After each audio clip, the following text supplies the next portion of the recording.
नमस्कार भक्तों, आप सभी का स्वागत है ज्ञानवर्धक टेल्स में। आपको और आपके परिवार को होली 2025 की ढेर सारी शुभकामनाएं। आज के इस वीडियो में हम बात करेंगे होली की सही तारीख, होलिका दहन का शुभ मुहूर्त और महत्वपूर्ण उपायों के बारे में। कई लोग इस बात को लेकर भ्रमित हैं कि होली 13 मार्च को है या 14 मार्च को। इस वीडियो में आपको पूरी सही जानकारी मिलेगी, इसलिए इसे अंत तक जरूर देखें। इस साल की होली बहुत विशेष होने वाली है क्योंकि 3 प्रमुख घटनाएं एक साथ हो रही हैं। पहली बात, भद्रा काल। बहुत लोग इस पर चर्चा कर रहे हैं। क्या वास्तव में होली के दिन भद्रा लग रही है? अगर हां, तो इसका क्या असर होगा? दूसरी बात, पूर्णिमा के दिन चंद्र ग्रहण भी पड़ रहा है। यह होली पर कैसा प्रभाव डालेगा? तीसरी बात, होलिका दहन कब और कैसे करना चाहिए और किन सामग्रियों का उपयोग करें? यह सब जानना बहुत आवश्यक है। यह सब जानने के लिए आपको कहीं और जाने की जरूरत नहीं है, क्योंकि ज्ञानवर्धक टेल्स आपको शास्त्रों और पंचांग के आधार पर सही और प्रमाणित जानकारी देता है। होली सिर्फ रंगों का त्योहार नहीं, बल्कि नकारात्मक शक्तियों से छुटकारा पाने का पर्व भी है। सही पूजा पद्धति अपनाने से सकारात्मक ऊर्जा प्राप्त होती है। इसलिए यह जानना जरूरी है कि होली कब जलानी है और कौन कौन से उपाय करने चाहिए। अगर आप भगवान नरसिंह देव की कृपा प्राप्त करना चाहते हैं, तो कमेंट बॉक्स में जय नरसिंह देव लिखना न भूलें। इससे बुरी नजर, टोने टोटके और नकारात्मक ऊर्जा आपसे दूर रहेगी। अगर आपको हमारी मेहनत पसंद आती है, तो वीडियो को लाइक करें, शेयर करें और कमेंट करें। आपका एक लाइक हमारी प्रेरणा को बढ़ाता है और हमें ऐसी ही महत्वपूर्ण जानकारियां लाने के लिए प्रेरित करता है। अब बिना देरी के जानते हैं फाल्गुन मास की पूर्णिमा किस दिन है और होली का दहन किस शुभ मुहूर्त में किया जाना चाहिए। होलिका दहन सभी लोग शुभ मुहूर्त में भद्रा रहित समय पर करते हैं। दिन में होलिका की पूजा की जाती है और रात्रि में सही समय देखकर दहन किया जाता है। भद्रा रहित समय बहुत महत्वपूर्ण होता है, क्योंकि होली और रक्षाबंधन दोनों पर भद्रा का विशेष प्रभाव पड़ता है। इसलिए होलिका दहन हमेशा सही मुहूर्त में करना चाहिए। अगले दिन रंगों वाली होली मनाई जाती है, जिसे अलग अलग स्थानों पर धूलंडी या चरा कहा जाता है। भारत के विभिन्न हिस्सों में इसे अलग अलग नामों से जाना जाता है, लेकिन सभी जगहों पर लोग एक दूसरे को रंग और गुलाल लगाकर इस उत्सव को मनाते हैं। इसके बाद आता है बासौदा पर्व, जो शीतला सप्तमी और शीतला अष्टमी से जुड़ा हुआ है। इसके बारे में हम एक अलग वीडियो में विस्तार से जानकारी देंगे। यह एक बड़ा विषय है, क्योंकि कई लोग होलिका दहन के बाद आने वाले गुरुवार या सोमवार को भी बासौदा मनाते हैं। इस विषय पर हम आपको विस्तार से अगली वीडियो में बताएंगे। अभी हम केवल होलिका दहन पर ध्यान देते हैं। होलिका दहन की तैयारी विशेष रूप से करनी चाहिए।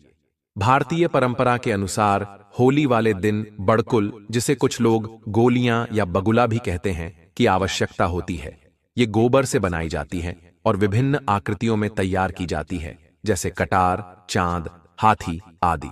इन्हें एक माला में पिरोकर होली पूजन स्थल पर अर्पित किया जाता है।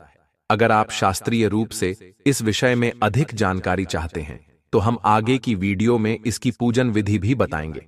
जिनके यहाँ यह परंपरा है, वे अभी से बड़कुल बनाना शुरू कर सकते हैं। गांवों में और कुछ शहरों में जहां गोबर आसानी से उपलब्ध है, लोग इन्हें पहले से तैयार कर लेते हैं। दोस्तों, अभी तक हमने इस पर वीडियो इसलिए नहीं बनाया क्योंकि इसकी आवश्यकता कम लोगों को होती थी।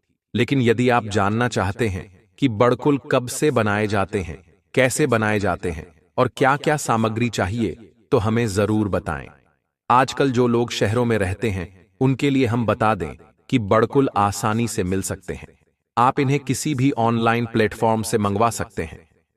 किसी विशेष प्लेटफॉर्म का नाम लेना उचित नहीं होगा, लेकिन हम डिस्क्रिप्शन में लिंक दे देंगे, जहां से आप इन्हें प्राप्त कर सकते हैं।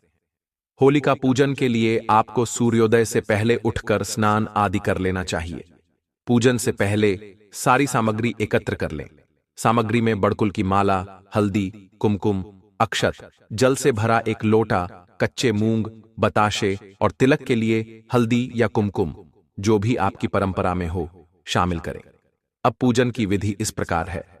सबसे पहले अपने घर पर ही बड़कुल की माला का पूजन करें। माला को हल्के से जल के छींटे देकर शुद्ध करें, फिर तिलक और अक्षत लगाएं। इसके बाद थोड़े से पुष्प चढ़ाएं और हाथ जोड़कर प्रणाम करें।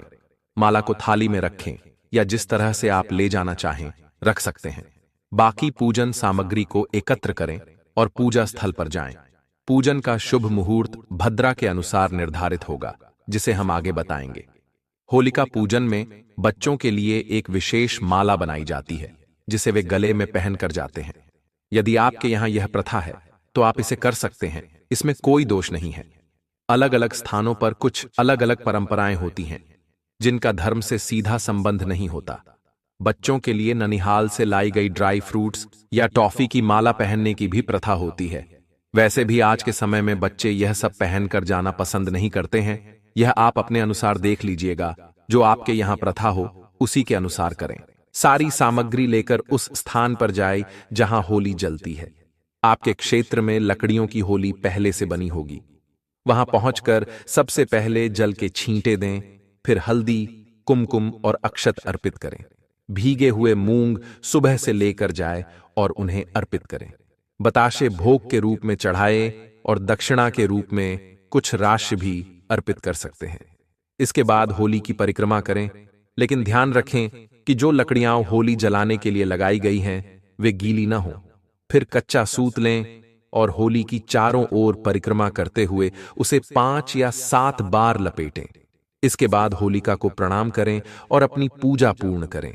कुछ स्थानों पर 5 प्रकार के अनाज अर्पित करने की परंपरा होती है, इसलिए यदि आपके यहाँ यह प्रथा हो तो 5 प्रकार का अनाज भी चढ़ाए, साथ ही पुष्प भी अर्पित करें। कई लोगों का यह सवाल होता है कि पूजन करते समय किस देवता का आवाहन करें। जब आप होलिका का पूजन कर रहे होते हैं तो वास्तव में आप भगवान नरसिंह देव की पूजा कर रहे होते हैं। भगवान नरसिंह श्री हरि विष्णु के ही एक रूप हैं, जिन्होंने हिरण्यकश्यप का वध किया था। हिरण्यकश्यप होलिका के भाई थे, इसलिए इस दिन नरसिंह भगवान की पूजा की जाती है। भगवान नरसिंह को प्रेम पूर्वक चंदन, फूल, 5 प्रकार के अनाज और गुलाल अर्पित करें। इसके बाद सूत से होली के चारों ओर 5 या 7 बार चक्कर लगाकर उसे बांध दें। यही होलिका पूजन की पूरी विधि होती है। पूजा समाप्त करने के बाद जब आप घर वापस आई तो पहले से एक दीपक बना लें। दीपक करवाओं वाले आकार का होना चाहिए और आटे से बना हो तो उत्तम रहेगा। यदि आटे का दीपक संभव न हो तो मिट्टी का दीपक भी लिया जा सकता है। दीपक में तेल भरें और जब आप घर लौटें तो मुख्य द्वार पर प्रवेश करने से पहले इसे जलाकर रखें। प्रणाम करने के बाद थोड़े से पुष्प अर्पित करें और फिर घर के अंदर प्रवेश करें। भगवान नरसिंह का स्मरण करने के बाद ही घर में प्रवेश करना चाहिए। अब बात आती है कि होलिका दहन किस समय करना चाहिए और भद्रा का क्या प्रभाव रहेगा। होली का दहन भद्रा रहित काल में करना चाहिए, यानी जब भद्रा समाप्त हो जाए। इस साल होली वाले दिन भद्रा रात 11:26 पर समाप्त होगी, इसलिए होलिका दहन उसके बाद ही करना उचित रहेगा। उससे पहले दहन नहीं करना चाहिए। होली के दिन आपको टोने टोटकों और बुरी नजर से बचने के लिए विशेष सावधानी बरतनी चाहिए, क्योंकि इस दिन लोग कई तरह की चीजें करते हैं। जब भी आप चौराहे से गुजरें तो सतर्क रहें। यदि कोई संदिग्ध वस्तु दिखे तो उससे दूर रहे। किसी अजनबी द्वारा दी गई चीज न खाएं और यदि किसी व्यक्ति पर संदेह हो तो उसकी दी हुई कोई भी वस्तु ग्रहण न करें। इस दिन आपको कर्ज नहीं लेना चाहिए और न ही किसी को उधार देना चाहिए। साथ ही पवित्रता का विशेष ध्यान रखें और ब्रह्मचर्य का पालन करें। किसी भी प्रकार की बुरी संगति या अनैतिक कार्यों से दूर रहें। रात को होलिका दहन के समय यदि संभव हो तो गेहूं की बालियां साथ ले जाएं। परंपरा के अनुसार होलिका में गेहूं सेंक कर अगले दिन प्रसाद के रूप में परिवार के सभी सदस्य उसे ग्रहण करते हैं। होलिका दहन के दिन कुछ उपाय भी किए जाते हैं। यदि आप इस दिन भगवान हनुमान जी को चोला चढ़ाते हैं तो इससे हनुमान जी की कृपा प्राप्त होती है और घर की आर्थिक समस्याएं दूर होती हैं। किसी भी हनुमान मंदिर में जाकर यह उपाय कर सकते हैं, जिससे उत्तम फल प्राप्त होगा। जब होलिका दहन हो जाए तो अगले दिन प्रातःकाल होलिका की राख लेकर आई। इसे लाल वस्त्र में बांधें और उसमें एक श्री यंत्र, चांदी के कुछ सिक्के और अन्य शुभ वस्तुएं रखें।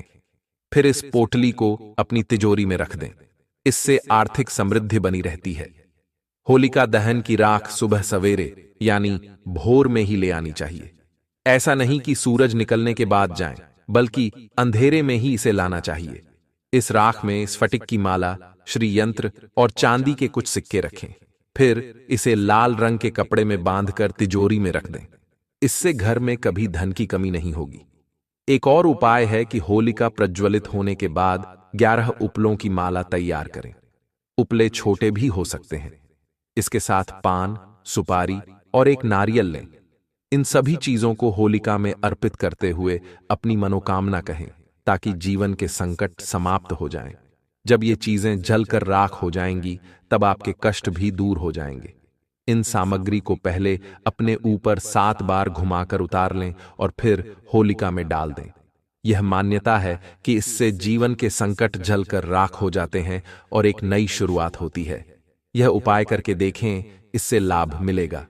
एक और महत्वपूर्ण उपाय है कि होलिका दहन के दिन एक सूखा नारियल लें, उसमें काले तिल, लौंग और थोड़ी पीली सरसों डालें। इसे अपने सिर के ऊपर से 7 बार उतारें और फिर जलती होली में डाल दें। यह उपाय करने से यदि किसी ने टोना टोटका किया हो, नजर लगी हो या कोई नकारात्मक ऊर्जा प्रभाव डाल रही हो, तो वह दूर हो जाती है। मानसिक परेशानी भी इससे कम होती है। अब बात करते हैं कि भद्रा का होलिका दहन पर क्या प्रभाव पड़ेगा और इस साल होली का दहन कब किया जाएगा।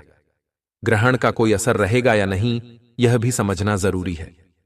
इस बार होली का दहन 13 फरवरी को किया जा रहा है, क्योंकि पूर्णिमा तिथि रात 10:02 पर आ रही है।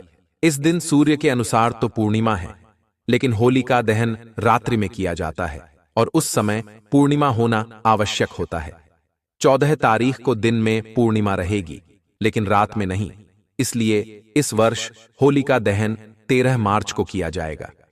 13 मार्च को पूर्णिमा तिथि सुबह 10:35 से शुरू होकर रात्रि 11:29 तक रहेगी। इस दौरान सिंह राशि की भद्रा भी होगी, जिसका वास पृथ्वी लोक पर रहेगा। चूंकि यह भद्रा मृत्यु लोक पर प्रभाव डालती है, इसलिए इस दौरान होलिका दहन नहीं किया जा सकता। भद्रा समाप्त होने के बाद ही दहन करना उचित रहेगा, जो रात्रि 11:29 के बाद संभव होगा। अब बात करते हैं ग्रहण की। इस साल का पहला चंद्र ग्रहण 14 मार्च को फाल्गुन पूर्णिमा के दिन लगेगा।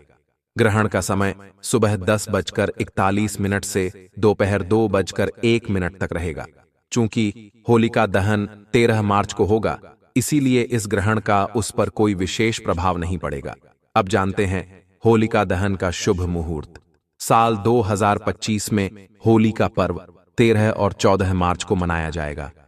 होलिका दहन 13 मार्च 2025 गुरुवार को रात्रि 11:26 से 12:30 तक किया जाएगा, जो लगभग 1 घंटा 4 मिनट का मुहूर्त रहेगा।